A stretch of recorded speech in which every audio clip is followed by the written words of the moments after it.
দূর থেকে দেখে মনে হচ্ছিল কি চমৎকার ফুল। কেউ হয়তো যত্ন করে রেখেছে এই ফুল গাছগুলো। দেখতে আসলেই চমৎকার।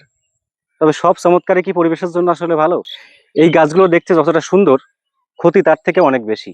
প্রকৃতির সব গাছই কিন্তু উপকারী নয়।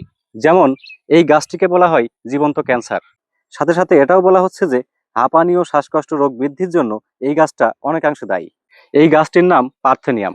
পার্থেনিয়াম মূলত ল্যাটিন ভাষার একটি শব্দ, যা এসেছে গ্রিক শব্দ পার্থেনাস থেকে, যার বাংলা অর্থ হচ্ছে কুমারী। এর আরো কয়েকটি নাম হলো কংগ্রেস ঘাস, গাজর ঘাস, চেতক চাঁদনি, হোয়াইট টপ ও স্টারউইড প্রভৃতি। পৃথিবীতে এর 16টি প্রজাতি রয়েছে, কিন্তু দুর্ভাগ্যজনকভাবে 16টি প্রজাতির মধ্যে এটি সব থেকে বিষাক্ত উদ্ভিদ। মূলত এই গাছের সংস্পর্শে আপনি আসলে বাতাসের মাধ্যমে এর ফুলের পরাগরেণু নিঃশ্বাসের সাথে প্রবেশ করতে পারে, ফলে হাঁপানি, শ্বাসকষ্ট সহ জটিল চর্মরোগ পর্যন্ত হতে পারে।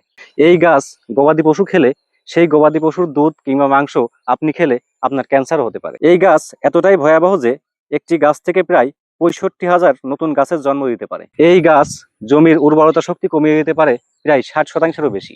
এছাড়াও এটি উপকারী উদ্ভিদের বিস্তার ও ফসলের উৎপাদন কমিয়ে দেয়। এটি পরিবেশ ও প্রাণীদের জন্য হুমকি স্বরূপ। 1945 সালে পাবলিক ল এর অধীনে যে খাদ্যশস্য গম আমাদের উপমহাদেশে এসেছিল, তার সাথে এই বীজটি মেক্সিকো থেকে এদেশে প্রবেশ করে, তারপর সর্বত্র ছড়িয়ে পড়ে। এই গাছটি রাস্তার পাশে বেশি জন্মায়, কারণ এটি গাড়ির চাকা ও মানুষের পায়ের সঙ্গে ট্রাভেল করে।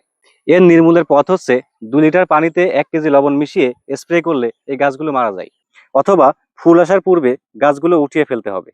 অবহেলা করবেন না, যার যার জায়গা থেকে এই গাছগুলোকে নির্মূল করুন।